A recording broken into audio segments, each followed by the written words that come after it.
The New World Order. Those are the roots of trouble. I imagine that right now you're feeling a bit like Alice, tumbling down the rabbit hole. Let me tell you why you're here. You're here because you know something. What you know you can't explain, but you feel it. You felt it your entire life.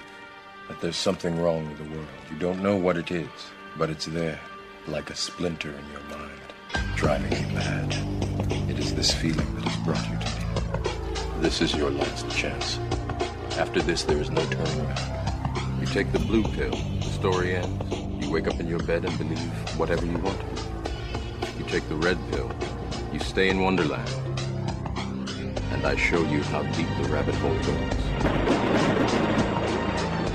All I'm offering is the truth, nothing more. For we are opposed around the world by a monolithic and ruthless conspiracy that relies primarily on covert means for expanding its sphere of influence, on infiltration instead of invasion, on subversion instead of elections, on intimidation instead of free choice, on guerrillas by night instead of armies by day. It is a system which has conscripted vast human and material resources into the building of a tightly knit, highly efficient machine that combines military, diplomatic, intelligence, economic, scientific, and political operations. Its preparations are concealed, not published. Its mistakes are buried, not headlined. Its dissenters are silenced, not praised. No expenditure is questioned, no rumor is printed, no secret is revealed. But I am asking your help in the tremendous task of informing and alerting the American people. And now, welcome to another episode of Down the Rabbit Hole. Here's your host from federaljack.com. It's Popeye. Ladies and gentlemen, welcome to another live edition of DTRH here on Truth Frequency Radio, truthfrequencyradio.com. If you want to listen and partake, comment, whatever, hang out with the listeners, you can go over to Truth Frequency Radio to the Listen Live section, and you'll see a link for the chat room, or you can go over to federaljack.com, and you can go to the Down the Rabbit Hole Listen Live page, which there is a link right on the front in the upper right, and you can join in with some of the listeners that are hanging out in there. And as always, if I mention things and I have an article or a link or a video or anything, I always throw it in there. So go check it out. Anyway, tonight I'm going to be getting into what's going on in Ferguson, which has been a hot button topic on a bunch of shows. I was actually on Kev Baker's show earlier today talking about it. And I know Joe Joseph was just talking about it. I know he had Lionel on. It was pretty cool. They were talking about what was going on there. I know he was talking about it with Ken as well. Tonight I'm going to be doing episode number 4 of a series I like to call Conversations with a Cop. My good friend, Sergeant John Shirley. He's a member of Oath Keepers and a member of Law Enforcement Against Prohibition. Tonight we're going to be tackling what's going on in Ferguson, and we're going to be tackling the war on drugs. We were originally just going to do the war on drugs, but between the time that John was on the last time and this time, Ferguson has happened, and the two of us wanted to get into this and cover it. And I wanted to give fair coverage because I wanted to get a perspective of someone who was in law enforcement on it, not to take the side of the cop and say, oh, what he did was 100% right or anything like that. But I think it's good that if we're going to have a conversation about this, we have someone's perspective who is still active in law enforcement. I call him a peace officer because he's not one of these dirtbag power abusing cops. He's actually a peace officer, and I don't, police, peace. So I choose to use peace officer for Sergeant Shirley, him and I don't always have to agree. That's the beauty of having friends. You don't always have to agree with them, or just regular guests. But in all fairness, John, in full disclosure, John and I are friends. But I don't have to agree with everything he says, and I don't know. We haven't gotten into it. We will find out if we have slight differing opinions. I'll say on certain things when it comes to Ferguson. But I think it's important to get the perspective of someone who is in law enforcement, so that you're just not bashing it, because then you're really not having an open and honest debate if you're just bashing. And remember, John has come on before and talked about police brutality, and we've talked about different ways that we could try to restructure things, perhaps change just certain rules, like having maybe the police living in the area that they're policing, things like that. So we've talked about the issues of police brutality before, and as I said, I think it's just really important when talking about this whole thing, this whole mess, of getting someone's take that is in law enforcement on it. So without wasting any more time, I want to bring John up to the line, and I want to get his take on what's going on in Ferguson. I want to pick his brain a bit. So first, let's bring him back up. John, welcome back to the broadcast again, brother. It's been too long. Hey, Popeye. Yes, it has been too long. Thanks for having me again. Right now, I look around, and this reminds me of something I heard a long time ago. It was an ancient Chinese curse, and it's may you live at interesting times. And if nothing else, you can say right now we're living in interesting times, and sometimes I think it's so messed up it's like a dream, but we're living it, and then things are happening faster and faster, and so, I think it's really important we stay on top of these issues and, really look at it from all different angles and be willing to disagree at times, but at least we'll all be honest, and maybe in the end we can all synthesize, a new point of view. Yeah, but maybe my different take on something over yours might be because I would look at it, maybe, and I won't know this until you'd have a conversation with someone and they have a differing opinion. Is maybe one person in the conversation is looking at it logically, and maybe the other one is looking at it somewhat emotionally without taking in the other factors. And once you get that other person's take, and you have that new set of that new set of information, you can sit and then ponder it again and go, let me plug this in and see what happens. And it doesn't mean you might change and suddenly be like, oh my God, I love the police state, which is, I know you're not for the police state, so it's not that you would be happy about it either. But it is important to get your take on it from a law enforcement officer's perspective, because some people out there, the listeners, I did federal law enforcement. But I'm not. I turned down, civilian law enforcement opportunities. So, I understand it to a certain degree. You have a much better understanding than I do. So, if I'm going to have someone on to talk about it with and fire stuff back and forth, and hopefully maybe even have somewhat of a differing opinion, I'd rather it be someone who I respect and can have an open-ended conversation with, where you don't get offended and you understand where I'm coming from, even if I don't fully agree with everything. You know what I mean? And that's important, because the listeners have to hear that so they understand that they can have the same conversations, because that's how we're going to fix this. Absolutely. You know what I mean? That's why. Absolutely. I mean, you're my friend, John, but having you on is also a method of bridging the divide between the average person who's afraid of the police and the police. Your friends who are officers hear the broadcasts. My listeners who might not be cops, I do have some cops that are listeners, but I have listeners that aren't, obviously, right? So they hear the broadcast. Maybe it makes them understand that there is this way to reach out and bridge this divide, because that's what we need to do. Yes, absolutely. Before we even jump into the meat of the issue with Ferguson, I think there's one thing that pretty much everyone can agree on, at least people that look at it logically, is that when you look at the population makeup of the area around Ferguson, and you look at the makeup of the police department, there's a huge, huge problem. You've got a majority minority community being policed by a majority white agency. And I think that, I'm not one of these people that believes that the police department has to reflect exactly the makeup of the people they're policing. I think that's ridiculous on one level. But at the same time, it's also equally ridiculous to have a population being policed by people who aren't like them at all and who don't understand their problems or their issues, or it's unlikely they'll understand where they're coming from. And I think that before you even get to Ferguson, the problem with the Ferguson community and the Ferguson Police Department was a problem that has probably been going on for decades.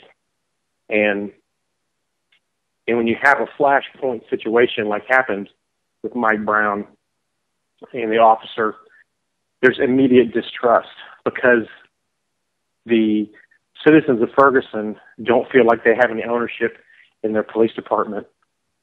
and it's pretty safe to assume the police department looks at the people they police as they look at them like they're the occupying force. And there may be some officers out there who disagree with me on that statement, but coming from the experiences I had in a large city, policing a population that was very different from myself when I was very young, I can tell you that it's really easy for that mentality to come into place. When you mix those two things, when you have a society who does not trust their peace officers, and you've got peace officers who really distrust the society they're policing, it's mixing, nitroglycerin and a shaker bottle. You're just waiting for it to go off. And so, looking on this from the outside, Michael Brown's situation could happen again tomorrow. It could have happened 5 years ago. It could happen 3 times in the next 6 months. But when you've got that recipe for disaster like you have there, it's just waiting for the ignition point. And so this was set to go off before Mike Brown and the officer's path ever crossed. And a large part of it is the racial tension that has been stirred up, and I call it faux racial tension, because it's not the exact same racial tension that was going on in the 50s and 60s. But man, if the powers that shouldn't be aren't trying to bring it back, because they get the media, they get, television, movies, music, these idiot celebrities, whatever, and they push this idea, the news, they push this idea that there is racism. Don't get me wrong. I don't live in some cloud where I think that there aren't racist morons, in the United States and all over the planet. I totally understand there are, okay? And there's racists in every race, color, creed, doesn't freaking matter, okay?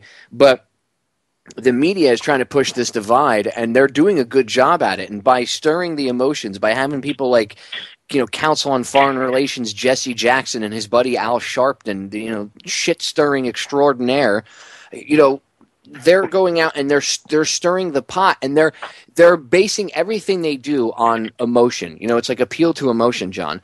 And then everybody gets riled up and they get pissed off. And I can't look. I blame people for doing their own personal actions. Okay, but I can't. I can't solely just say it's all their fault, those stupid people, because I understand how they've been manipulated. So things like this are going to happen. You know what I mean? And they know this too, the powers that shouldn't be. And then that brings up the whole point of agent provocateurs. You have people on the ground there saying that there's agent provocateurs coming into the crowds and causing a lot of problems. So I know we're getting a little bit ahead of ourselves. So let's rewind a little bit. Let's pick it up from the beginning. I want to get your take on the whole shooting thing. So we don't really know what the straight story is, right? And you're being an officer. You do have. I know. When I was an investigator, when I was in the military, you know people on the inside, so you can make phone calls and be like, hey, what have you heard, or scuttlebutt, as it were. So I'm sure you've heard some scuttlebutt here and there, but I've heard the version of the one version of events is that they were just walking down the street and the officer got out. And harassed him or whatever and shot him. Tried to grab him and pull him in the car for no reason, then got out and shot him. Then there's the version that he scuffled with the officer inside the car and a shot went off, and then he got out and then he shot him. There's in there is also that he charged the officer. Apparently, the autopsy does kind of support that with the where he was shot and the angles he was shot at from, and some eyewitnesses that say he shot the officer. So, there's a few different things. There's a few different things to it. And I know off the air, I had asked you. I said, "Well, how come you guys don't? Why wouldn't you be, as a deterrent in between like tasing and killing? Maybe you guys should carry paintball guns with pepper balls, and maybe he could have hit the guy with 5 or 6 pepper balls and dropped him. And if there was anybody else that wanted to step up, you could easily turn around and you'd have like 200 pepper balls in the hopper. It's way more bullets than you'd be able to carry in a standard magazine without reloading. So you'd be able to do crowd control too. I'm just throwing it out there. I'll let you answer that as a side thing. But so what have you heard? What's the scuttlebutt? What have you heard? Because there's so many different versions of this story. Is there any information that you could throw out there that you might have heard, like on the back channels, that could be the reality, or do you not think that we'll ever get like a clear version of events? I haven't heard anything on back channels that I would say is, ironclad. I think we should rewind as far back as we can in this, What do we absolutely know? I don't know what Michael Brown's criminal history looked like. I don't know that. But what I do know is that the officer that was involved had no discipline history, which can or cannot be useful, but he's got no discipline history. He did recently receive a commendation from his chief of police. We know with almost certainty that Michael Brown committed a strong-arm robbery about 10 minutes before the shooting. We have video of that. We've got witnesses of that. If you've seen the video, Michael Brown went to walk out of the store with a box of Swisher Sweet cigars. The clerk came around from the counter, following him, engaging him in some kind of verbal confrontation. Michael Brown stopped, even though he had already turned to leave. He stopped and went back to the clerk and assaulted the clerk in the process of stealing those cigars. He committed a strong-arm robbery. Some in the media tried to downplay it as it was a theft. It was not a theft. It was a robbery. Sometime shortly after that robbery, it is very safe to assume, well, let me back up. We know that the robbery call went out over the radio. It's also very safe to assume the description of suspects went out over the radio. The officer, what was his name? Darren Wilson, I believe his name? No, it was Darren Wilson, I believe his name. The officer, it's reasonable to assume, heard the description. I believe it's also reasonable to assume he saw Michael Brown and his friend walking down the middle of the street. It's been reported that the box of cigars was recovered along with Michael Brown's body. So they actually did, because I didn't hear about that. So they actually found the box. Okay. So then there's the interview with the woman on Dana Loesch's show, who her statement came out before the interview with the lady on Dana Loesch came out before the autopsy results were released, and before the video that was shown on YouTube, where the person in the background was discussing Michael Brown charging the officer. Those two things came out after this interview with this woman who claimed to know the officer personally. And by the way she talked, I heard the interview. By the way she talked, I'm pretty sure she was an officer also.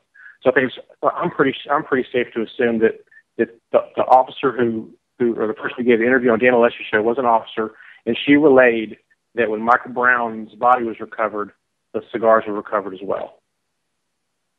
Okay, so there is I bring it up because then there's enough evidence to say, okay, that he did commit the strong arm robbery. And the only reason why I say that is because it also goes to his mindset, because as I've talked about in previous shows, the I think it was actually the chief of the police there in Ferguson said that the cop when he first pulled up, he didn't know that Michael was a suspect in this strong arm robbery. But Michael didn't know that the cop didn't know that. So if I'm walking down the street, if I just committed a robbery, put yourself in Michael's shoes. And I'm not defending anybody on either side. I'm trying to, from a neutral standpoint, just looking at it, investigating it, trying to figure out what happened. You got to put yourself in his shoes for a second. If he just robbed a store and he sees a cop pull up and say, "Hey, you, come here," what are you going to think in your head? Oh, he knows I just robbed the store. He's going to bust me for robbery. So whatever went through his mind, you at least have an understanding that even if the cop didn't realize that, you have an understanding that the person themselves was thinking this, and that that definitely had an influence on whatever his actions were, on whether or not he did struggle with the police officer or he didn't. Nowadays I think part of the problem with everybody hating on the cop for shooting him not only is because the kid's black and the cop is white, and of course the media stirred everything up and everything else, but I think it's because there's so many shootings now. It's constantly where every day you turn on the news and there's another police officer shooting somebody, and it's getting to the point where it's just I think everybody as a whole is becoming a worked nerve And that's not the sole reason, but that's one of the the factors in it. And then you have the fact that, again, it's a white unarmed teenager being shot, or excuse me, a black unarmed teenager being shot by a white police officer. And then you have the typical race baiters that go in there and stir the pot and everything else. Again, if he attacked the cop, then I can't say that the cop is not justified in shooting him, because if you attack a police officer physically, you have to expect that they're going to pull their gun out and shoot you. You know what I mean? Like, if the guy was just walking down the street and he shot him for no reason, that would be different. You know what I mean? I would be after the cop's head. But if the guy did charge at the cop, and then the cop does have even if you don't agree with the magic words of "I felt threatened for my life," right, which you and I have talked about before. The cop, if you put yourself in the situation now you're not Michael Brown. Now put yourself in the situation of the police officer. Would you, if you had a big hulking guy coming at you and you didn't know what he was capable of, and you don't know if he's on something or not, what would you do? So it's like, I can understand both sides, but I also understand the other factors too that have helped feed this situation. It wasn't just a factor of black kid, white guy. I know the media and the race baiters and everybody else would like to think that it's not that simple. There's more to it. I mean, there's a lot about police brutality. There's a lot about police overreach, police, militarization, things like that. There's also the issues of the lower income areas and the black community being, I've talked about this before. The black community was steered away from where it should be years and years and years ago. That's why they killed Martin Luther King Jr. and everything else. But anyway, you have to do so much research and hours of it to be able to understand all the different factors. That's why I say it's not so simple just to look at this and be like, oh, he did it, blah, that cop executed the guy, get all emotional and get pissed off. And I'm not defending the cop. The cop could have been totally wrong. But the kid could have been totally wrong. You have to let the evidence speak. And if the police officer is in the wrong, John, then he should be held accountable. But if he's not in the wrong, he shouldn't be held as a murderer either, and he shouldn't be put out there as a murderer. And either way, I think it was really irresponsible for the media, by the way, to go up to his house and pretty much, map out where the guy lives. We've seen them do this other times too. Anyway, I'm grandstanding here. So continue. So your thoughts, because I know you have a ton of them. Okay. Let's be very clear. Michael Brown was 18 years old. By distinct definition, he was a teenager. But Michael Brown was 6'4" around 300 pounds. This was a man, a very large man. I'm like 6'2". Michael Brown would seem like a Hulk to me. He outweighed me by quite a bit. He was taller than me by quite a bit. Going back to the video in the store, Michael Brown had those cigars. That small store owner was not going to stop him, and he knew it. He was walking out that door. He chose to turn around and confront that store clerk when he didn't have to. He could have walked out of that store, and it would have been a theft. But he chose to turn back around and physically confront that store owner. Okay? Let's fast forward 10 or 12 minutes. According to the officer's statement, and backed up by, that's actually, I'm not going to go that far forward. According to the officer's statement from leaks that have come out of the investigation, the officer approached Michael Brown and his friend in the car, at some point passed them up, put it in park, and began getting out of the car. And this is according to the officer. Michael Brown came and shoved the door closed, pinning the officer in the car. The officer tries to get out again. Michael Brown again goes to pin him in the car. The officer goes to get out again, and Michael Brown, according to the officer, attacked the officer in the patrol car, wrestling for his gun and ultimately discharging his weapon inside the car. We'll get to that evidence later. According to the witness on the YouTube video and the woman who called into the radio show who knows the officer, Michael Brown fled when that gun went off. The officer gets out of the car and pursues, pistol out. According to the witnesses and according to the officer's statement, Michael Brown stopped. And after fleeing, he could have ran away, and the officer would have just had to chase him on foot. Michael Brown stopped and turned around on the officer and taunted him for pointing a gun at him, and then rushed at the officer, which led to the shooting. It's important for me, I believe, to say that Michael Brown's actions, according to the officer on the scene, very much mirrored Michael Brown's actions at the strong-arm robbery 10 minutes prior. On the strong-arm robbery, Michael Brown was leaving, but when he decided that he was going to use his physical size to intimidate the person, he turned back around and shoved the store clerk down and intimidated him physically. I believe that Michael Brown did the exact same thing 10 minutes later. He fled from the officer whenever the gun went off, got his bravado back up when he got a little further away, and then was mad because the officer was drawing down on him. And he rushed toward him, and the officer shot him roughly 6 times. And the forensic evidence lines up with the officer's statement and lines up with the witness statement on the YouTube video. Yeah, and there's he been was shot some 4 times in the arm. There's been some twice in the head. There's been some other witnesses too. I didn't mean to cut you off the break, up on us, but there's been some other witnesses too and it all lines up as well. I'm going to pause us right there, John. And again, I'm not taking sides here. I'm just saying we have to let the facts go where they may. And then once we hash out like what happened with the shooting, then we have to hash out who was stirring up the pot and causing riots and other problems. So stay tuned. We'll be right back, ladies and gentlemen. We are back, ladies and gentlemen. So we were going into break. We were talking about the shooting and what happened. And again, this is not the in-depth investigation into it. It's just Sergeant Shirley and I discussing this. And again, he's got the investigator's perspective. I did investigations for a while, but he's got way more years and much more investigative experience than I do. And I 110% respect his investigative prowess, we'll say. So he's breaking this down for us. He's taking the information that he's been able to get on it and gather together.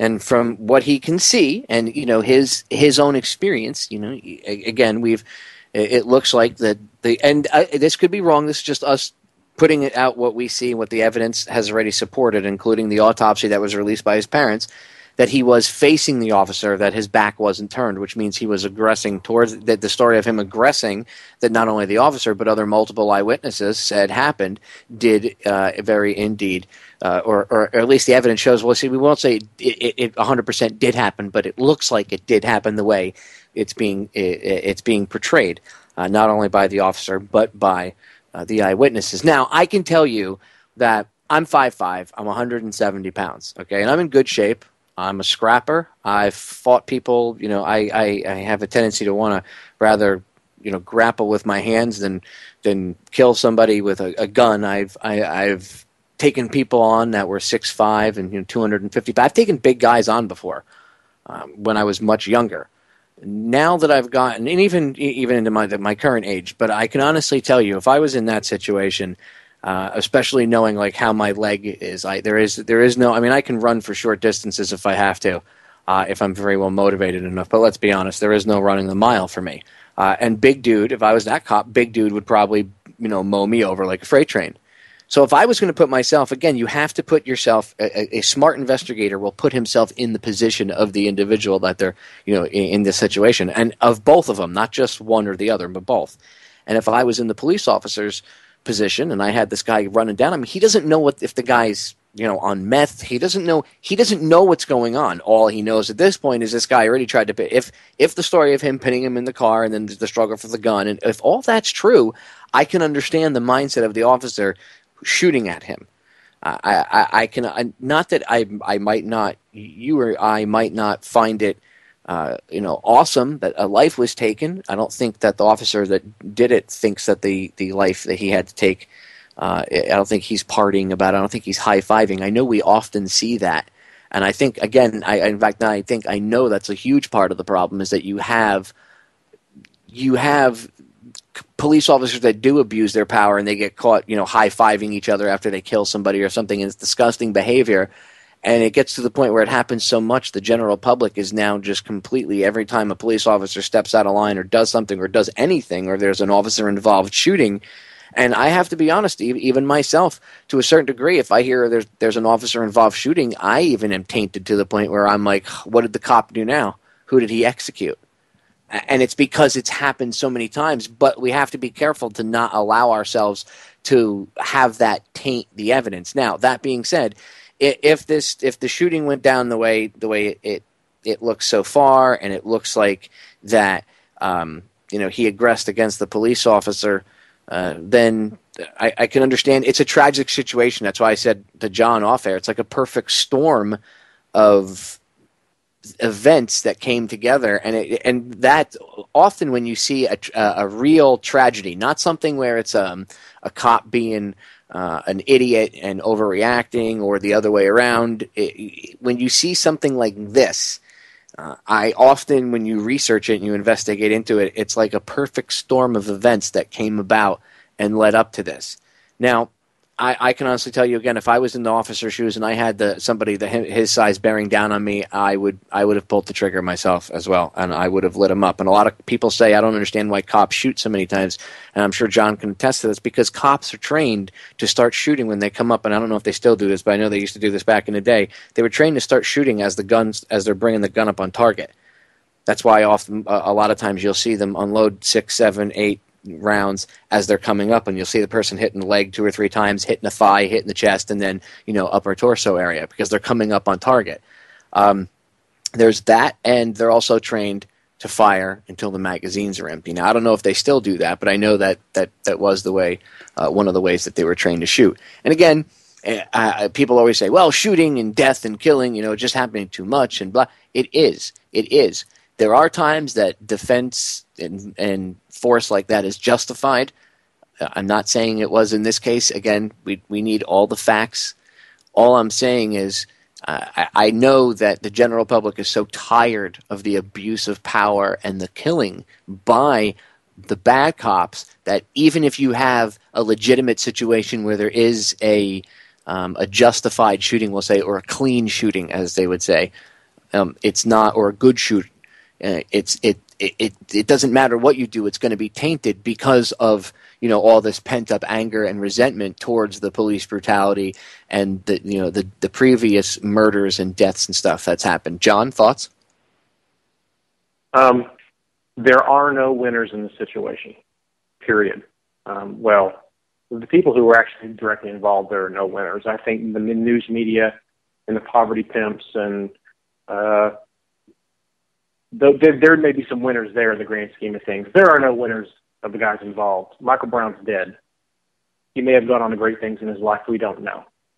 The officer, his career is over. Even if he's fully exonerated a year, 2 years, 3 years from now, his career in law enforcement is over, at least in Ferguson, probably wherever he goes. So there are no winners here. It's an unfortunate situation, and these tragedies, when you entrust people to keep the peace, and you give them a firearm and say, if your or someone else's life is threatened, you can use this in somebody's life.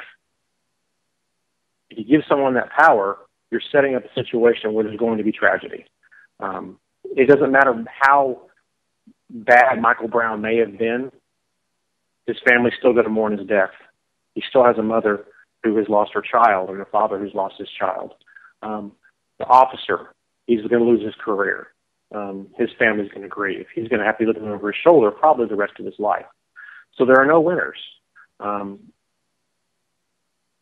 so the best we can do is put this together and try to gain some perspective on it. So long term, hopefully in the future, we'll have officers that are more responsible and people that are less violent, and we won't have the situations happening 500 years in the future. Taking a step back for a minute, back to the shooting. The one eyewitness, which is Michael Brown's friend, who told the story of hands up, don't shoot. Okay, Michael Brown was executed. He had his hands up. He's already been proven wrong by the forensic evidence from the private autopsy done by Michael Brown's family. as far as I'm concerned, his credibility has already been undermined, and you can throw out a whole lot of what he's had to say. I can't tell you why his friend has lied. My best guess is he probably was, when initially he was questioned, he was probably worried because he had knowledge of the strong-arm robbery leading up to this shooting. And so to defer as much responsibility as he could, he tried to paint the officer in a bad light. If I remember correctly, you see him on the surveillance video. That's him with his. I think he was in. He was in there with him. You see him in the surveillance video of the robbery. You see him because he's got a particular type of hairdo that's very easy to pick out in a crowd, and it's the exact same hairdo of the person that's standing next to who's the other guy who's supposedly Michael in the surveillance video. So, to me, CYA. That's why he did it. He was covering his rear end is why he did it. You know what I mean? And I'm not trying to disparage anybody, but if that's the way it is, and that's the truth, then it has to be told. You can't run around getting everybody all riled up and pissed off with a fake version of events, and then when the truth comes out, go, oh, well, okay, well, that's what really happened. But be all hush, quiet about it. Oh, no. Now you got to go repair the damage that's been done. Right. So, to me, your best witnesses are apparently, according to a reporter in St. Louis, there are over 12 witnesses that have supported the officer's version of events. Time will tell whether that's true or not. But we're going to say there's multiple witnesses who corroborate the officer's story. The one witness who said that Michael Brown was executed has been shown to be in question. I think it's pretty safe at this point to make a rational assumption that most likely the officer was either completely right or mostly right in this scenario. But to me, that's only one small snippet of the issue of Ferguson. The actual shooting is one small piece. It's the public's reaction and perception and the government's response is, to me, honestly, at this point, the larger issue. Because for people who are on the ground in Ferguson tonight who are hell-bent and pissed off because they think that Michael Brown was executed, you're not going to change their mind. They've decided that's what happened, and they're going to move forward like that.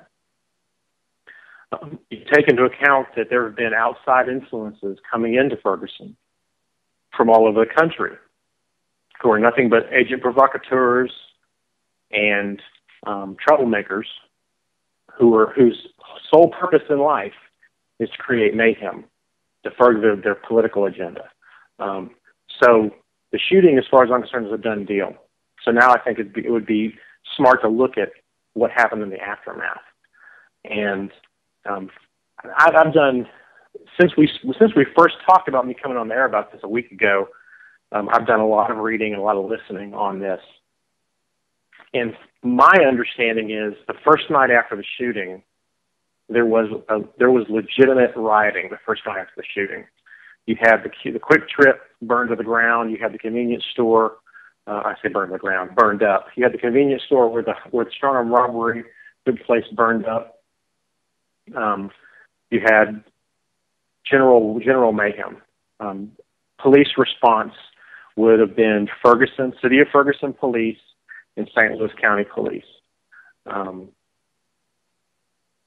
That is what set the tone for the next 3 or 4 days as far as I'm concerned. The one thing you can say about the first night is the rioting and the mayhem was pretty much homegrown Ferguson. It hadn't yet gained the national attention yet to get the outside influences coming in and causing problems. And that night, I don't think that Ferguson PD and St. Louis County had the training and the personnel to truly put things back into order at that point. And so, to me, that was the beginning of it going south. Was the very first night. Since then, I think you've had a lot of outside influences, and I guess I'm going to back up a little bit. According to a a gun shop. It's a gun shop and something else, tattoo parlor.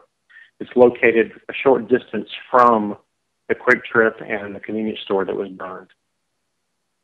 There was lots of looting going on that first night, but it was not everywhere, because the guys who were at the tattoo parlor / gun shop, they were standing outside their store with AR-15s and other weapons like that, and their store was not bothered. According to, and I listened to the interview with him, according to him, that first night was pretty crazy, but it was not completely widespread. It was limited to a couple of blocks. The couple of nights after that were actually not they weren't very violent. And I think what happened is on those following nights, you had more peaceful protesters than you had violent protesters, but the police, and this is my opinion, the police were still gunning for what they were thinking happened the first night. And I think the couple of nights after the first night, you got a generalized overreaction by the police that kept the emotions inflamed. And then you had the provocateurs come in after a few days. And now, no matter what the police do, they're having violence every night.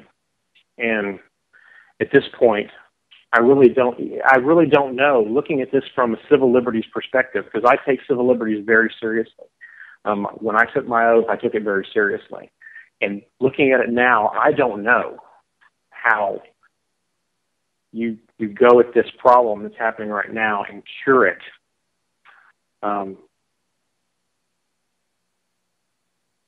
In a peaceful way where the police don't have to act heavy-handed. And I hate to say that because I don't know what the solution is.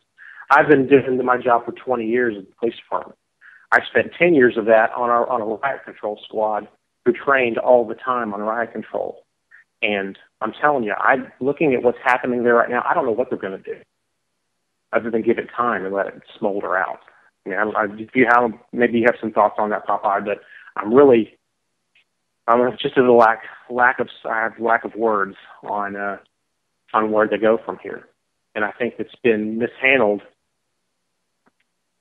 to some degree by the police. And I think it's been mishandled on the civilian side because there's been agitators that have come in and stoked the flames of discontent. And it's an unwinnable mix. And I don't see an exit route that happens quickly and keeps people from getting hurt. And so I'm at a loss for words. What's that expression? It's just, once is happenstance, 2 times is coincidence, 3 times is a pattern. Twice already I've seen, and I don't like, you know my personal feelings on coincidences. Twice I've seen the police stand down. Twice, while there was looting and rioting go on. And now I bring this up because I see this quite often in other scenarios too, where it's questionable about rioting and stuff, where there might be legitimate anger, but then, agent provocateurs come in and cause issues and inflame tensions and then throw Molotov cocktails and stuff. And in those situations, like the G20 protests and stuff, you see the same thing. Militarized police, but before they come out, there's a stand down where there's rioting and all sorts of hell breaking loose, and then they come out almost like the reaction to it. So I almost wonder, part of me, and you can color me the conspiracy theorist in me, whatever you want to, whatever someone wants to label me, but part of me looks at that and says, I wonder if they did that because they, to justify going in and, hey, look what's going on. We need to go in. Because, I've heard people actually bring this argument to the table, saying that we need the cops to have armored vehicles. Did you see what was going on in Ferguson? Can you imagine if that happened here? I'd want the cops to have armored vehicles. And you see the police, the state trooper, that's in charge down there, he's been on, and people have questioned him about it, and he's like, well, we used it to rescue somebody that was in a really dangerous area. So the justification, they're trying to find any little thing to justify having, Bearcats and and MRAPs and everybody running around dressed, in full military regalia. And I understand that there's riots, and you guys are worried about your, as a law enforcement officer, you're worried about your personal safety. Remember, I did federal law enforcement. I know. I went through a lot of the same training. I get it. But from someone who's not drinking the Kool-Aid anymore, you know what I mean, and not you know what I mean. You're not even drinking the Kool-Aid, but you know what I mean. When you're around those people, or when you're in a job like that, you're usually surrounded by the very same types of individuals, like law enforcement types, and when you get away from it, you actually get a different perspective. Because I used to be very hardcore, like screw them, tase them. I used to watch cops for fun, and I'm a very freedom oriented person. But there was still a part of me that believed, because I had been raised, to a certain effect. Even though I didn't like the police, to a certain degree in my town, and I got in trouble here or there, like every kid does, right? We've talked about this, but it's still like I had this, oh, well, what they do is justified. There's a war against scum in this country, right? And then I started to unplug my brain from the matrix and realize what was going on. So I can't get down with the driving around in the Bearcats and the firing of tear gas and everything else. That to me exacerbated the situation. Like, I understand if there was real rioting and stuff like that, but like you said, generally, if it was real, say that first night was real, right?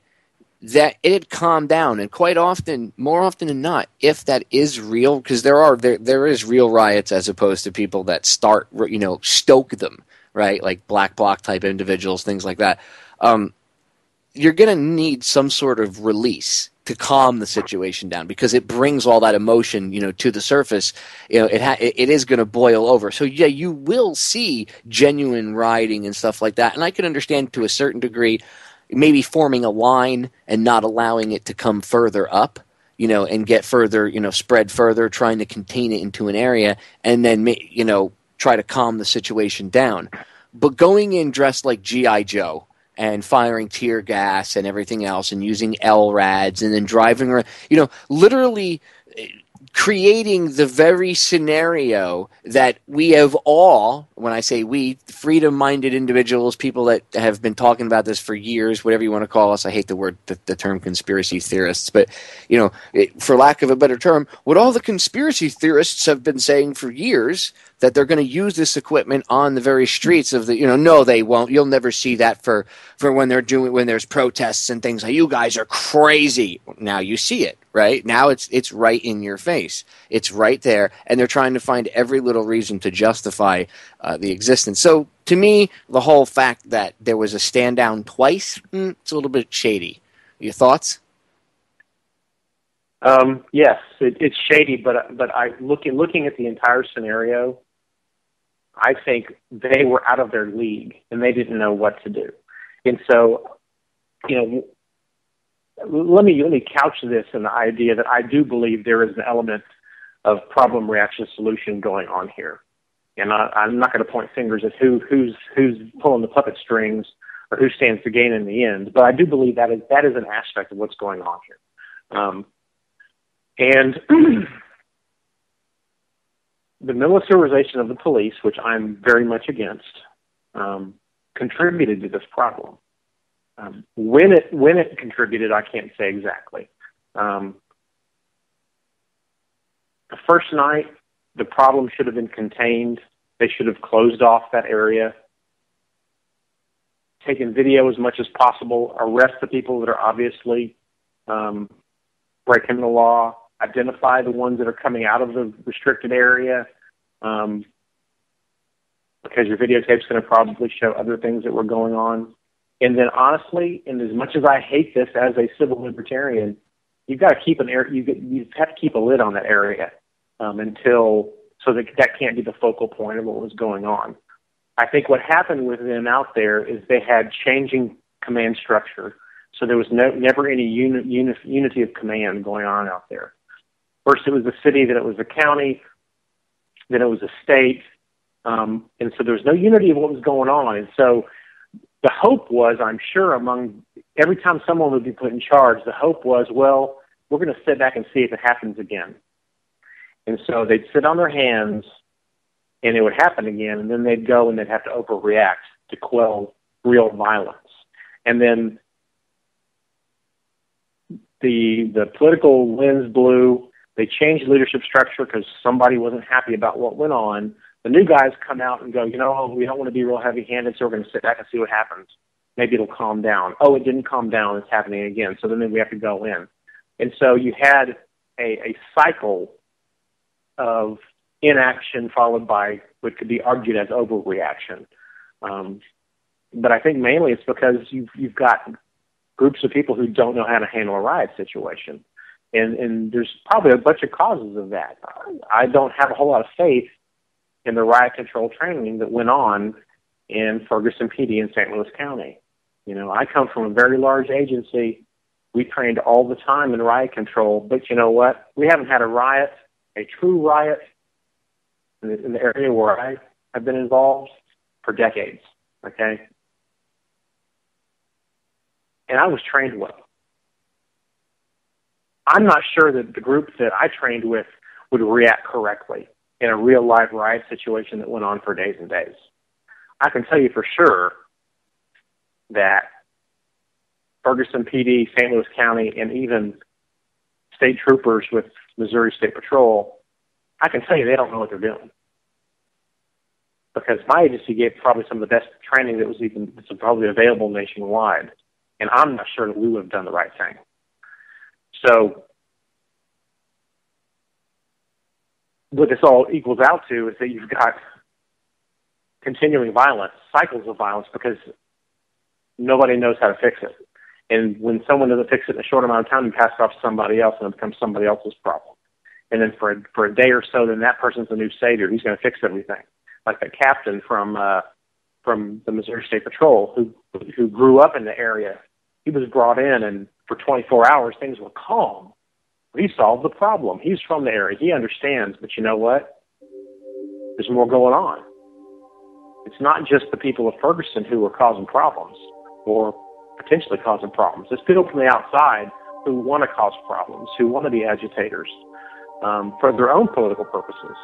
And I think more now than you saw, especially the first 3 or 4 nights that it was going on, I think the people from the outside are probably causing the majority of the problems at this point. And so then it becomes a question of how do you control the influences from these outside agitators?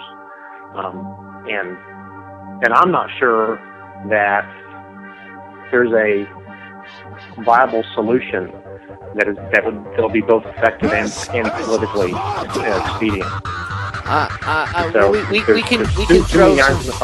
We can throw some ideas out on the other side. I'm going to cut us off because the break is sneaking up on us. Ladies and gentlemen, do not go anywhere. The first hour just flew right by, John. Wow. Anyway, stay tuned, ladies and gentlemen.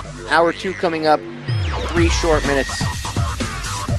We're going to stay on Ferguson for a little bit longer, and then we're going to get into the war on drugs. Do not go anywhere. We'll be right back. Ladies and gentlemen, we are back with hour number 2 here on tonight's live edition of DTRH, otherwise known as Down the Rabbit Hole. I'm your host, Popeye from FederalJack.com. It is August 19th, 2014. Wow, is the year just flying by? Blinked and it's already August. Wow. Anyway, it's almost the end of August. So, hour number 1, we were joined by my good friend, Sergeant John Shirley, and he's hanging out with us here for the second hour. He didn't go anywhere. Member of Law Enforcement Against Prohibition, one of the founding members of Oath Keepers, all-around great guy. And we've been discussing the shooting in Ferguson, the shooting of Mike Brown. We went into the situation in Ferguson, and then the shooting itself. Looking at it from an investigator's perspective, what we know about it, what the evidence so far points to. So we went over that. And then we got into the militarized police over-response, the possible reasons for the response, the stand down. And when we were coming into the break, John posed a good question. He said, I really don't know what the answer is. And he said, do you? And I have a couple of solutions, at least to one of the problems anyway. And that would be the outside influence. there's two things at least that, and it could be even more, but there's two perspectives on that, or there's two, not even perspectives. There's two different avenues that come off of that. One, you have people that are controlled by the government going down there, and then you have very real idiots that, for their own personal reasons, will go down there and cause problems. So you have two sets of morons coming together and converging to do bad stuff, both in a sense out for themselves, but some of them only for petty little reasons like theft, or because, some people really, just like the Joker said in the Dark Knight, the second installment of the Dark Knight trilogy, some men just want to see the world burn, or some men just want to watch the world burn, I think is how he said it. And that's exactly, some people are just about looting and being punks, and because that's the persona that they buy into. But a large portion of the people, the outside influence coming in, is agent provocatorish with, I would say, Fed government controlled. And you know what I mean, like the new Black Panther Party, for instance. They're nothing like the old Black Panthers. I've talked to a couple of members from the old Black Panther Party back in the day, over the years, and they've agreed with my assessment of how I've broken down, and I have to do another show about this, but in fact shows, but how the black community, since when Martin Luther King Jr. was walking around, they were trying to twist it and control it, but then they killed him, and then all these other leaders that they took out, and how things have been tweaked and everything else. These guys, a lot of them, or at least the ones I've talked to, have agreed with my assessment, and we've had some great conversations, and I'm trying to get some of them to come on air, but these are not the same individuals that you see now. This new Black Panther Party is totally, we'll say, powers that shouldn't be controlled, federal government controlled. And there's evidence that I know the FBI is connected. John, I want to say CIA too, but I can't nail it off the top of my head. Is it CIA or FBI that the head has connections to that you've heard of? I can't remember. I'm going to have to look it up while I'm chatting with you here. But I know you've heard at least FBI connections with the new Black Panther Party, right? I heard that one of the people who actually had been seen causing or stoking the flames in Ferguson is a known FBI informant. So what's really going on? Who's really pulling the strings? I don't know. But you've got a known FBI informant involved in helping create mayhem and encourage rioting. You've got to scratch your head and wonder what's really going on. Well, even if they're only connected to the FBI, which usually is how it works, it doesn't matter. He would be controlled, controlled opposition. The FBI could come out and say, "Oh my God, they're in town. Beware! They're going to cause opposition. They're going to cause problems." And then they get to go ahead on the back end, go ahead and cause problems. Do your thing. Go out and rabble rouse. And again, compartmentalization. Each man only knows what he needs to know to get his job done, and nothing more.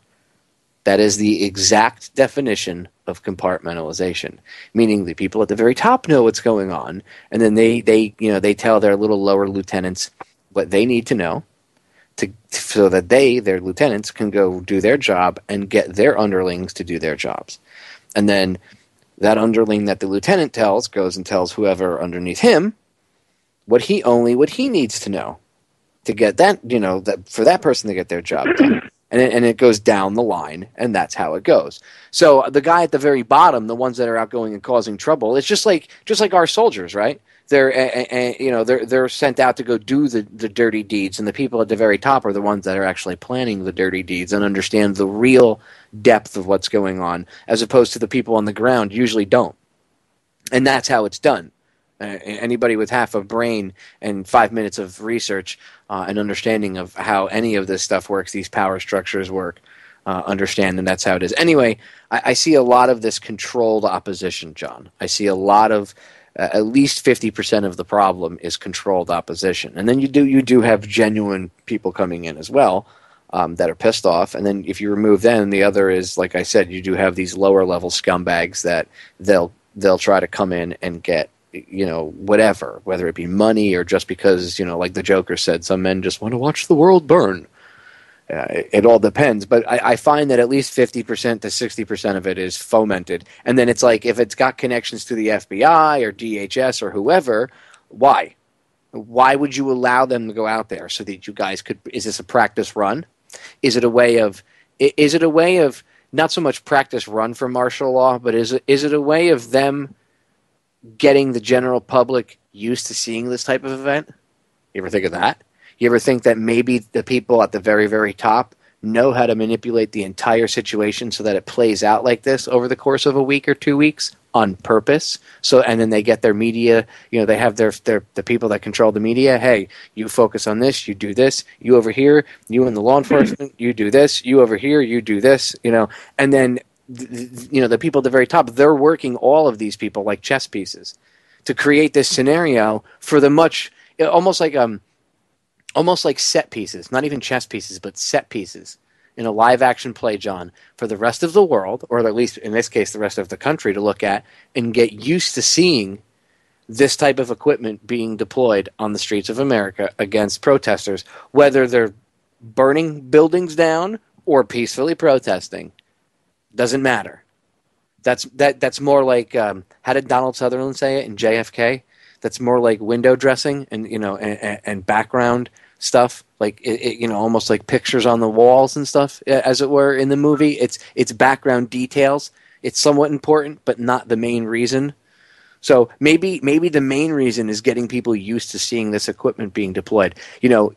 Easing it in, so to speak. Thoughts? I think that could very well be one of the points, or one of the goals. Military hardware on the streets of America is never acceptable. Never. We have to find a solution in Ferguson that doesn't require MRAPs and National Guard troops deployed on the streets of the town in the United States. By the time that happens, there have been failures after failures after failures. And honestly, what's the National Guard going to do?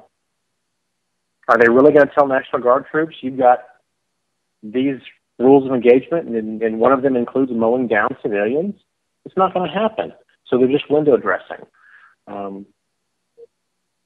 Their only existence is to create an impression. They're hoping that the impression, the stated goal is to hope the impression calms people down, because I guess they're afraid of the National Guard. But to me, we don't need military troops in uniforms on the streets of the United States, ever. That's a failure. And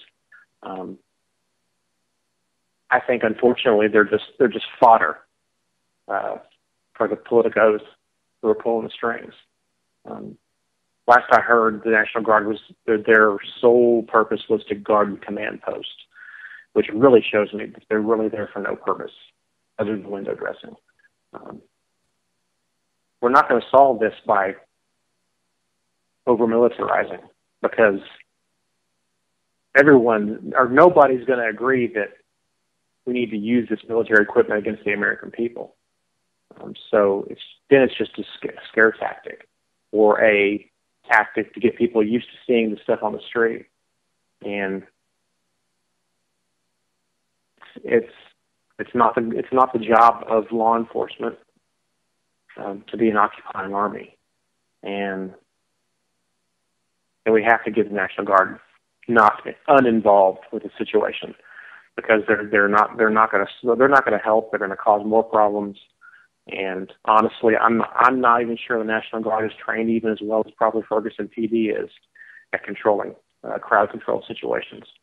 So it's a mess, and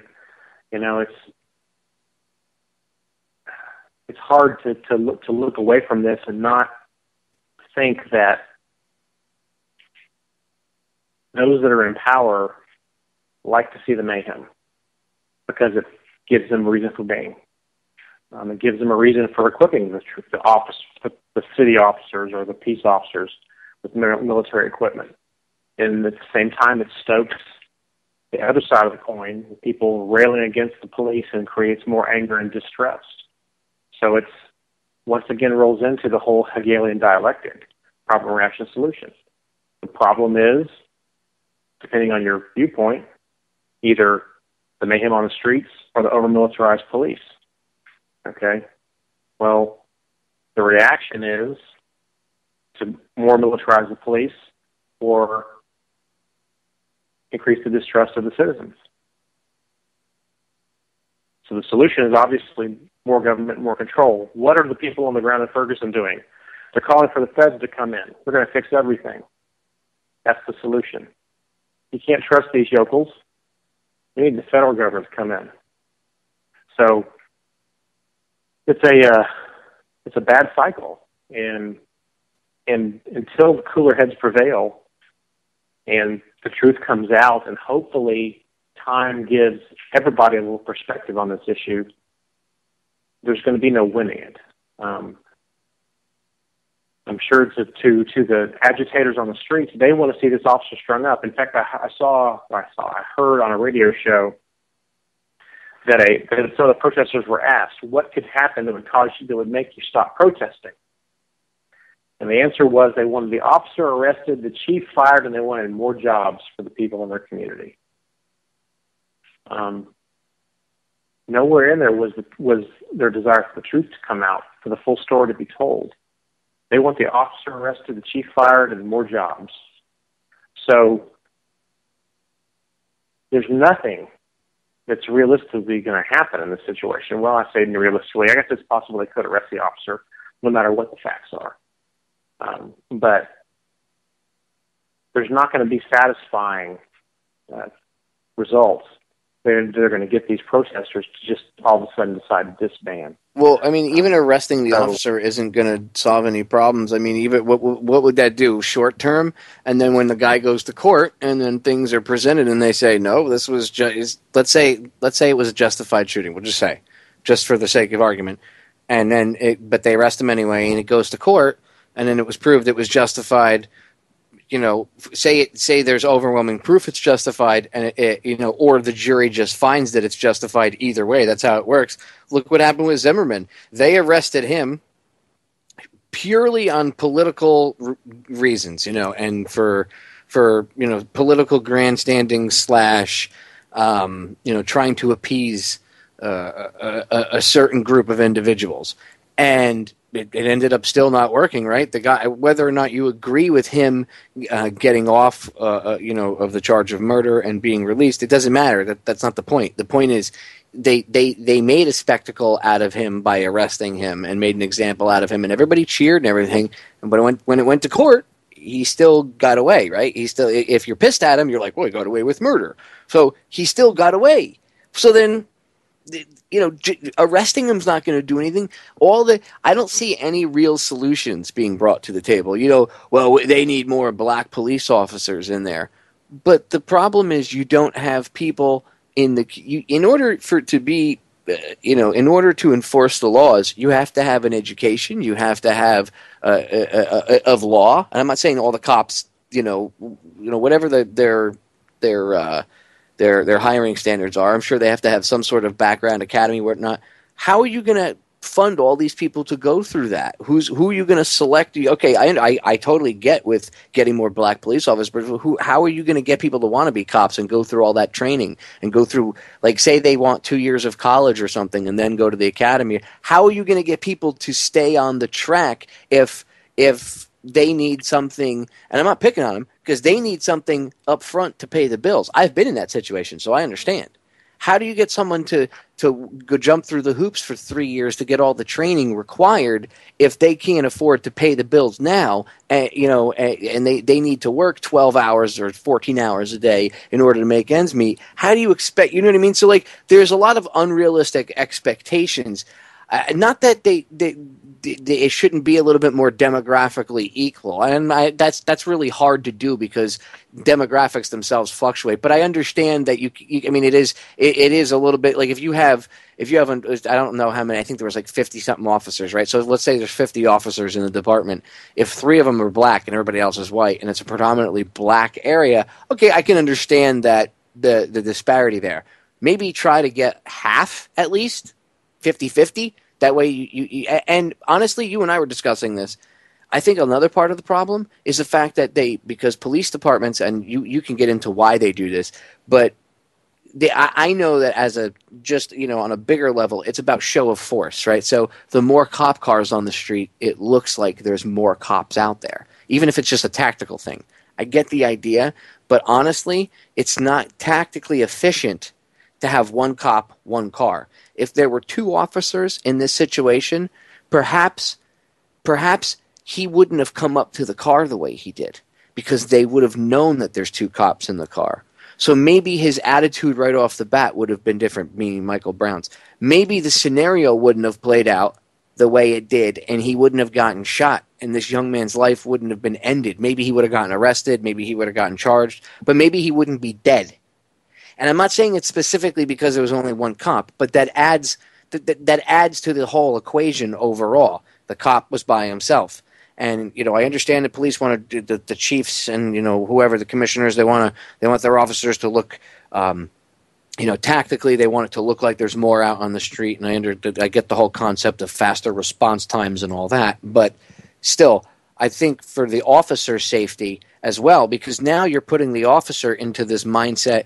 He's not as comfortable. If you've got a partner, you've got some backup. I mean, you're still going to be intense if you're in a situation, but I think having the officer by himself automatically puts them in that fear mode, and that leads to more problems where you have more officers overreacting and shooting or being more brutal than they need to because at the time they're by themselves. And maybe perhaps they're acting on fear and emotion.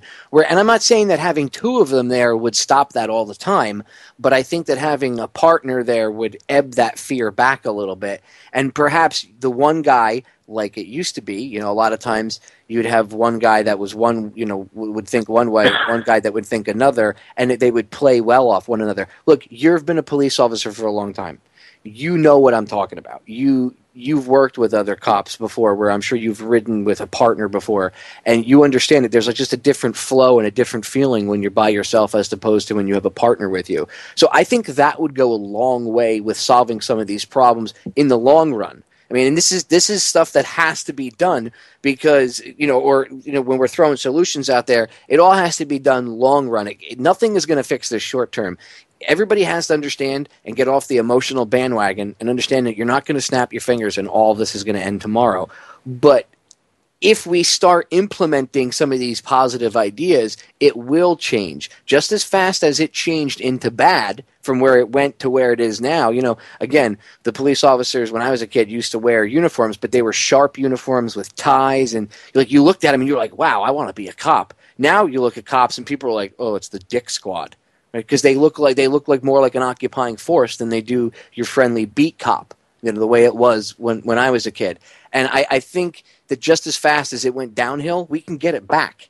But we have to have these common sense conversations and then implement a lot of these common sense solutions. So we got about 5 minutes for the break, John. Thoughts on riding with a partner as opposed to riding singly. And, I know you were telling me off air a lot of the reasons why the police do it. I think personally it puts the officers in more danger, which again then creates this situation of fear, and that leads to a lot of these overreactive, situations. Thoughts?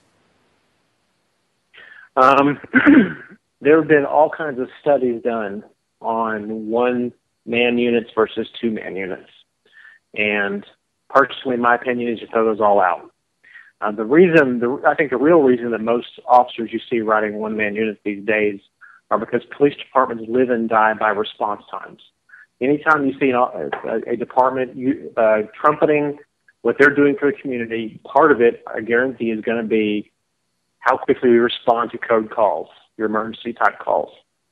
It's easier to respond quickly to code calls with more wheels on the ground. More units out there rolling around, you're going to more likely have one that's closer. So they put more officers in one-man units because they want to keep that response time down. I know personally from riding the streets, I absolutely felt safer when you have a partner beside you. And I think that could very logically be translated into an officer maybe not being forced to be as aggressive as quickly because he knows his backup's there.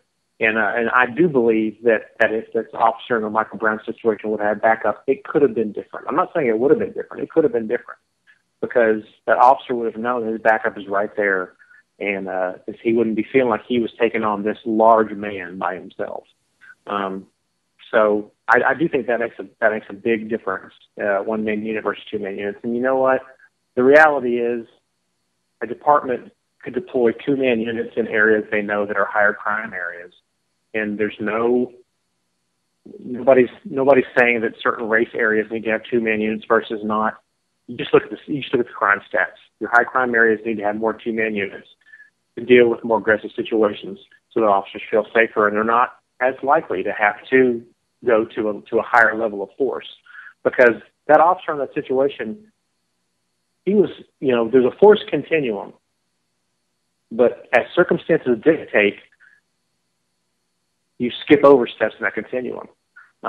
If Michael Brown had wrestled with that officer's gun and it went off in the car, and then 30 seconds later, Michael Brown is rushing back toward that officer was forced to throw out the force continuum and protect himself from a guy who's already attacked him.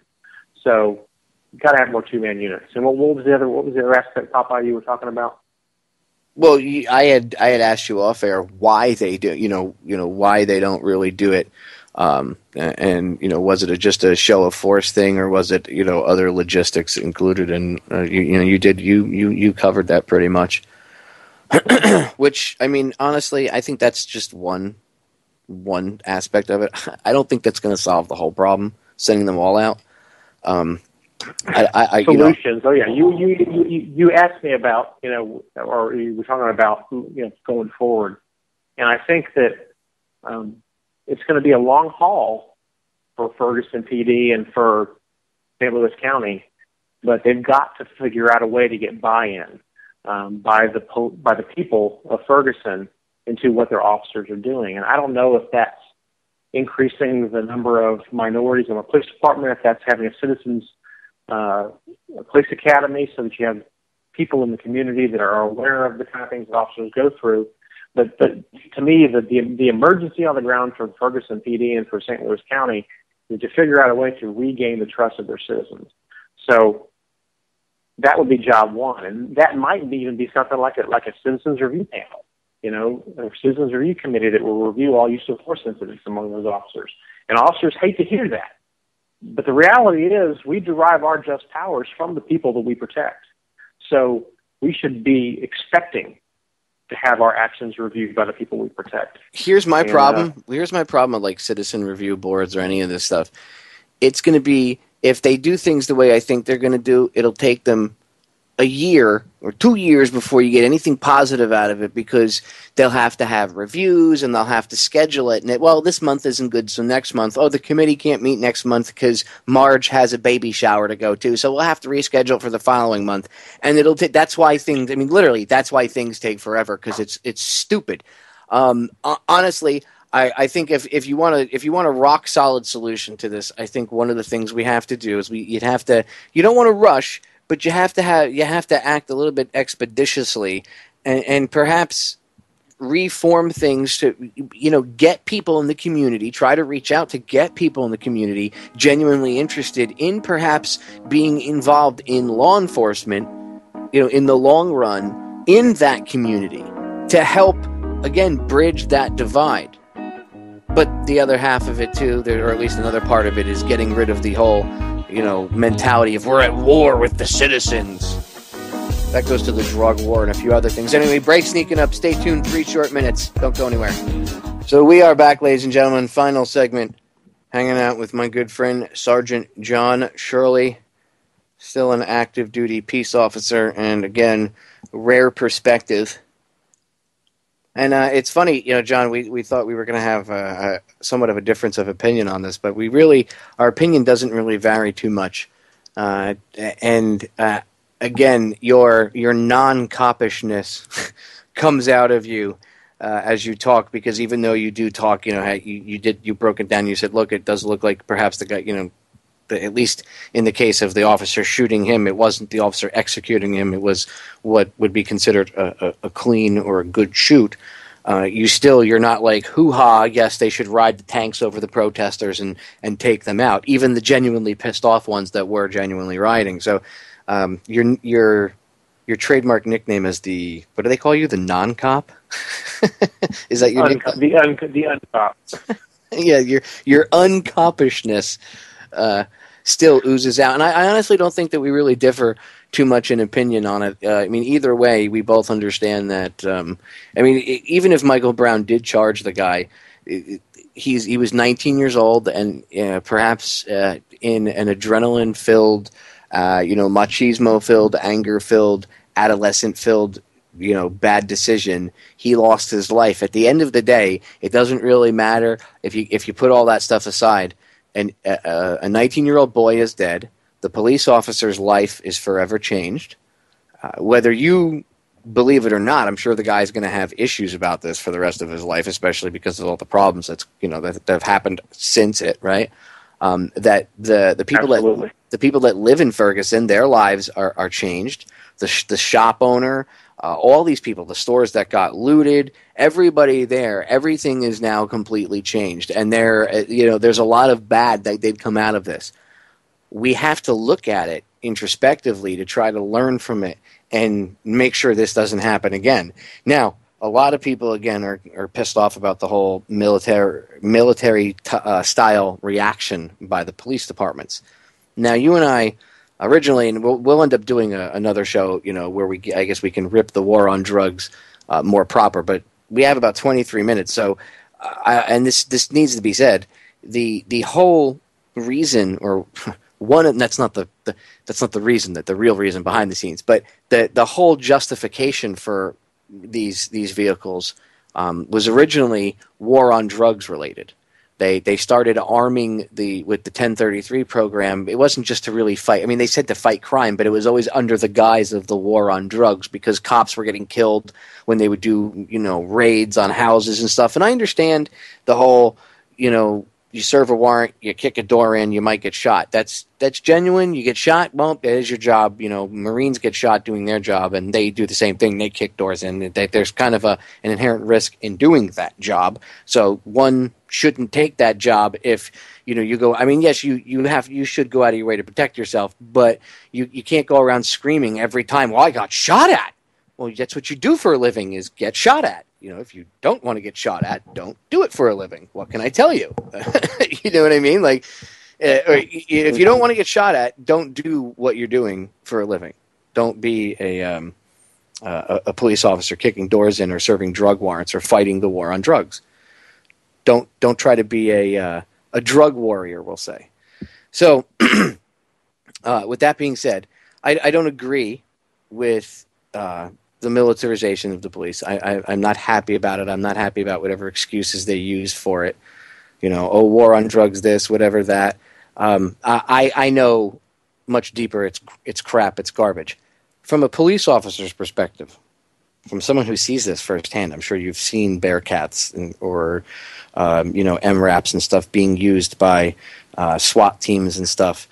Since the time you came into now, do you see that they've used the war on drugs like a vehicle to turn regular urban police departments and civilian police departments into this quasi-military force? Oh, the war on drugs, that's the house organ excuse for pretty much everything that a police department does, with maybe the exception of quote-unquote terrorism. When I came on, you saw narcotics units every now and then, but probably within a couple of years of me coming on, it was all about funding and overtime programs and new equipment for the narcotic squads and this specialized unit and that specialized unit, but they always tied in the war on drugs aspect, because that's where the federal money flowed. If you tied it into the drug trade or the fighting the drugs, you always got that extra money. And to me, it comes down to all these agencies that they run. At some level, they're run like little fiefdoms, and they want to increase their budgets. They want to increase their manpower. They want to increase their special projects. They want to increase their equipment. And the way that they've been doing that for the past literally probably 40 years, but very much so in about the last 15, has been tying into the war on drugs and now terrorism, which, they're actually, they try to mix the two, the war on drugs and terrorism. They link those a lot of the time to try to increase their funding. So right after 9/11, they did yeah. that. Right after 9/11, I remember absolutely. the commercials, about smoking pot. And, if you smoke pot, if you purchase pot, you are supporting Al-Qaeda and terrorism. Really? Really? I'm supporting terrorism if I smoke a joint? And I immediately saw through it. I was like, most of the people I know smoke homegrown stuff here. And I know bin Laden doesn't get any of that money. So how is cannabis cultivation, backing terrorism? Heroin production backs terrorism. Cocaine smuggling backs terrorism. But let's not talk about that, CIA. Let's just continue to do it under the radar. Well, what's really happened, in my career is we filled up the prisons with minor drug offenders, which means that there's not room for other people. Instead of putting people in programs, to help them to treat a medical condition, an addiction, we're talking stronger drugs here. Instead, we're throwing them in prison, where you're teaching people to be career criminals, and they come out with a record and they can't get a job, and so they have to turn to crime then. So to me, the war on drugs is just a cooking pot for the decline in society. And we're not solving any problems, especially when it comes to marijuana. We're giving huge swaths of the youth a criminal record and immediately cutting them off from enjoying the things that the non-drug users get to enjoy. And so we stigmatize them, and so they're further forced into their subculture. Their buddies who don't have jobs and who are stuck in the drug culture, and it's a self-fulfilling prophecy. And we're losing large percentages of our youth in every generation to the drug war. When your minor cannabis users are not the boogeyman that we've all been sold since we were young children as far as what's causing all society's ills. And until, as a society, we choose to stop pushing our youth into the idea that they're going to enjoy a recreational substance and all of a sudden they're criminals, well, we're normalizing criminality. Well, you know what? If I'm a criminal already, then what do I care if I do this or this or this? If we looked at marijuana more like, going to a bar and getting a drink, or, going to the store and getting a six-pack, you take all the glamour of being radical out of it, and it becomes a normal substance that people can enjoy as adults. And we won't be putting people in jail and spending all this money to house people who, at the very worst, have an addiction that should be solved with a treatment program instead of caging somebody. So to me, the whole premise of the war on drugs, if it was 100% focused on your hard drugs, and it was focused on the production level and the organized importation level, I could almost get behind that. Nobody's going to defend, I say nobody, very few people are going to defend powder cocaine use or mainlining heroin. And as a libertarian, I'm not even sure those should be illegal. But what I'm saying is, I could almost get behind it if you're talking about substances that alter the mind to that level. But I cannot get behind it at all when you're talking minor marijuana, cannabis, usage, especially, or possession, because I can't get behind it at you're all. creating more problems. society. I can't get behind any of it, like the what it's become. I mean, let's be honest. One of the reasons it's so prolific is the private prison industrial complex, right? Because Absolutely. they need to have a certain percentage of, or what they want to have a certain percentage of the prison filled. And what's the easiest way to fill a prison? With non-violent offenders, such as drug addicts. And you're making more hardcore criminals by sending them in there. It's almost like sending them to criminal boot camp. That's what they're doing. And then people come out like maybe someone goes in for selling coke or selling heroin on the street corner to feed their own habit or whatever. And then they come out of jail. Now they get put in prison for 5 years, and they come out, and now they're more hardcore. And now they up their game. Now they start doing like strong arm robberies, and perhaps they knife somebody. Maybe they shoot somebody. And why? Well, maybe they wouldn't have gone down that road. Yes, they would have, because they were selling drugs, Popeye. Well, did you ever think maybe if you would approach the situation differently and didn't just put them in, again, boot camp for criminals, then they wouldn't have learned certain things. Being around other more hardcore individuals, they learn things. This is very well known. This is not something that you and I are just coming up with either, John.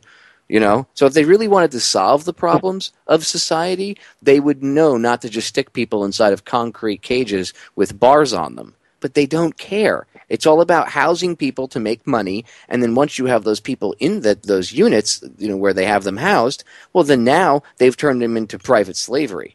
Because now they farm them out to these big companies, right?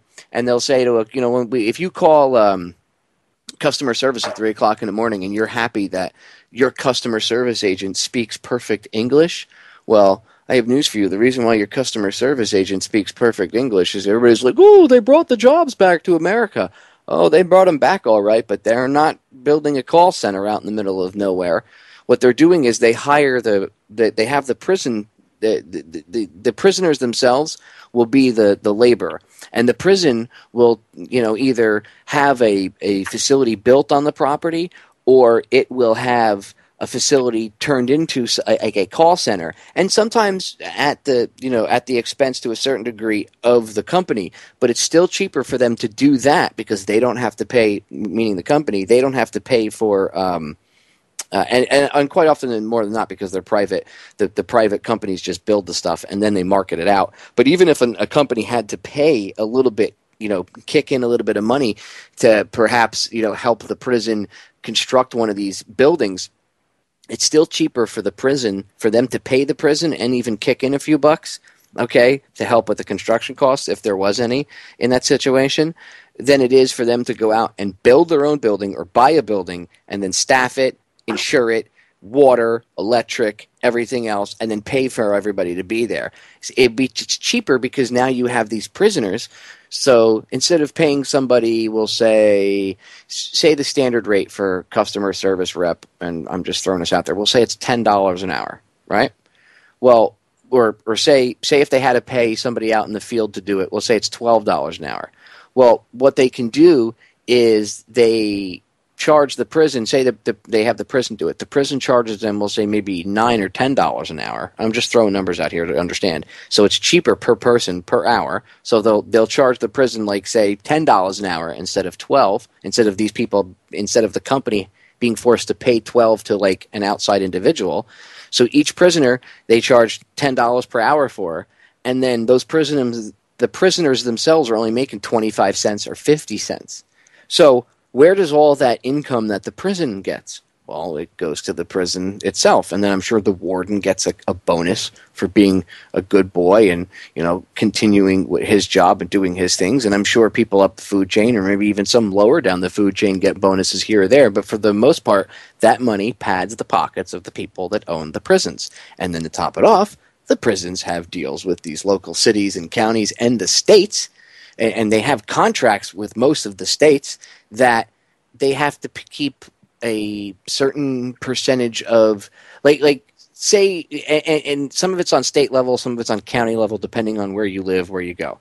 But we'll say there's a prison and it's in the middle of county A, and this prison has a contract with the county, Or more so, it would be better for the state, because then they would get, it wouldn't just be the arrestees of the county, it would be with any arrestees in the state court, the court system itself would send them there to that prison. So usually it would be via the state. But so let's go more reality wise. Let's say prison A has a contract. We'll use my home state of Florida, right? Because this actually is a real thing here in Florida. So it's not too far out of the ordinary. So Prison A has a contract with the state of Florida to keep 80% occupancy rate. Well, what happens over the course of time, John? People get paroled. You can't keep somebody locked up forever for even the minest of infringements. They try, but eventually people get out for good behavior, whatever. The parole board lets them out. So what happens? Say they're at an 81% capacity rate or 82% capacity rate, and suddenly, 50 people get paroled over the course of a few months because they've done their time, and all of a sudden they drop down to 78% capacity. Uh-oh. Well, they have a contract that the state has to keep, at an 80% rate, and who knows what the contract says, that how long a period of time they have if it dips below it to get it back up, or else the state has to pay some sort of fine or fee. None of us know the details of the contracts, right? So we don't know what kind of little crappy stipulations are in there. So when it comes down to it, people being arrested is all about private slavery and somebody making a buck. That's what our supposed law enforcement system has turned into. It's all about making a dollar. In fact, I'm going to send you a link too.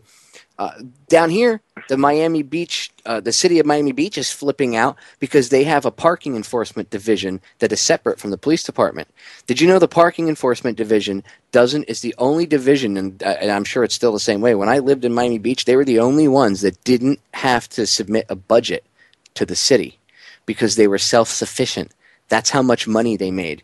They run the parking garages, but the big money maker is the ticketing and the towing, because not only do they ticket cars and then make money off of the parking meters, but when a car gets towed, the towing companies down in South Beach will charge like $190 or $200 and something dollars. Well, a certain percentage of that money goes back to the city every time. So don't you think there's a financial incentive to tow people's cars?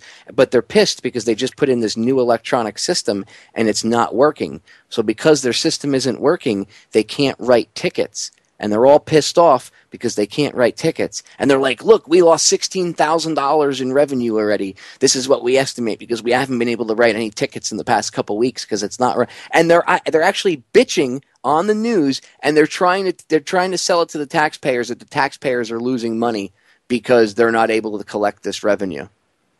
When it's not, the taxpayers aren't making any money. The parking department is completely self-sufficient because it's able to rape people. I mean, that you understand as working for the system that for a huge agency, I mean, they have their own little parking vehicles with license plate readers and stuff. They pay people to go out with handheld scanners and stuff. So they have like pretty expensive technology. For a governmental agency in a city to not have to submit a budget at all each year to the city in order to run is amazing. That shows you how much money they bring in, John. It's just ridiculous. And I bring it up. I know it's not beating people or shooting people or arresting people for money or private prison industrial complex money, but it's still the same thing. It's this idea that the powers that shouldn't be, the cities, whatever, they have the government, right? They have this idea that the only way that they can enforce rules or laws is to make money off of you. So it's not really about enforcing anything anymore, is it? It's all about making the almighty dollar. Well, it's about exerting control and making an almighty dollar. To go back to the private prison system, there should never be a profit motive for denying somebody their rights.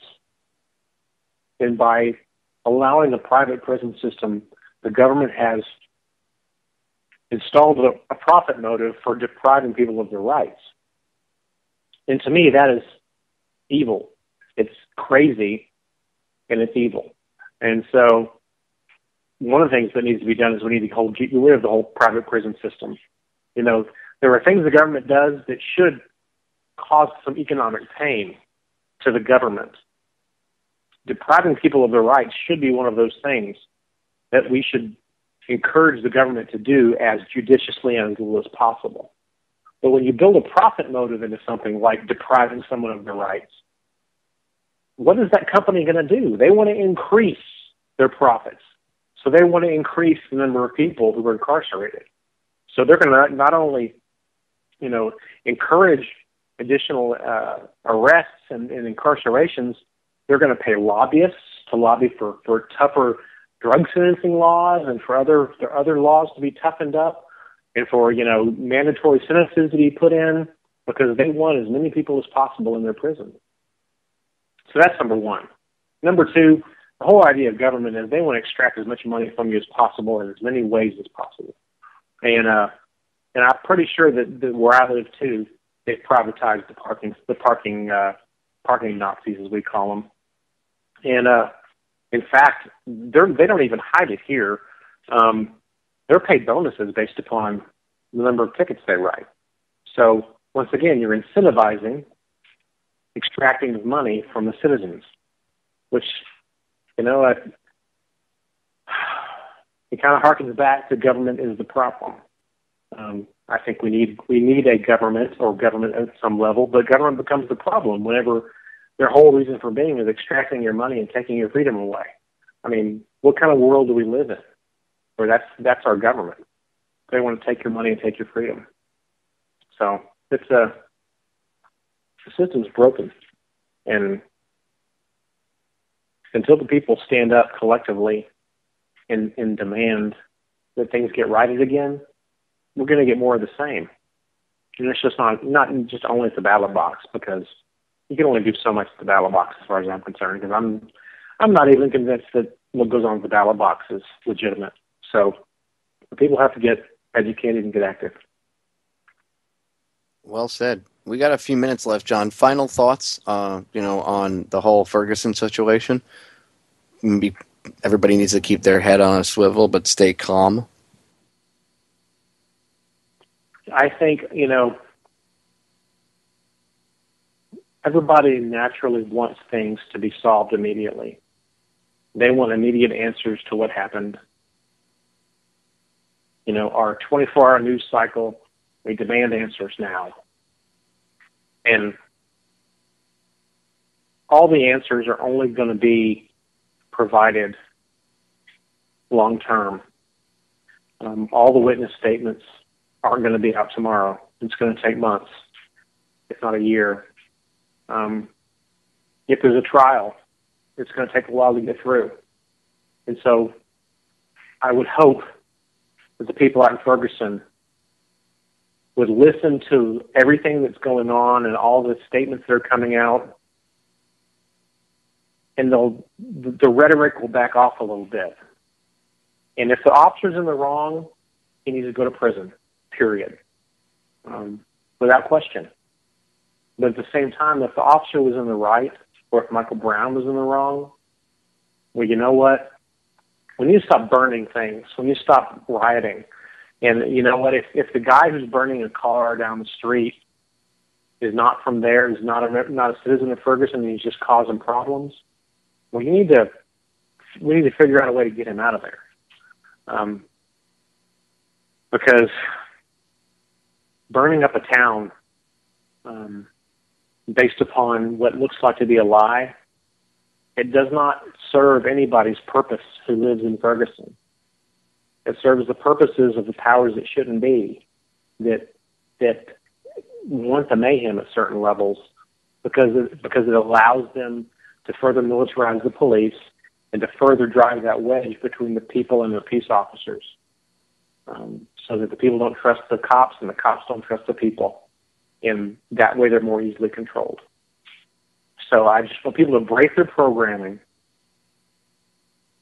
go out there, introduce yourself to your local peace officer, get to know him, have a conversation with him. There's lots of officers out there who are oath keepers, whether they call themselves oath keepers or not. And those are the guys you need to get to know and to encourage. And you need to also encourage your. I recommend that the local officers do the same with their. If you're an officer and you hear this broadcast, you do the same thing. Being afraid of one another. Like the cops are afraid they might not make it home, and the citizens are afraid the cops are going to overreact and do something bad or whatever. That's what's furthering this divide between everyone. And I think at the end of the day, people need to realize that there is no difference between the police officers and us, because we're all humans. It's just a job they do. Officers, that's just a position and a costume you wear. People, it's just a position they do. It's really not who they are as human beings, and we need to understand that. Anyway, John, we're out of time. Thank you so much for coming on again.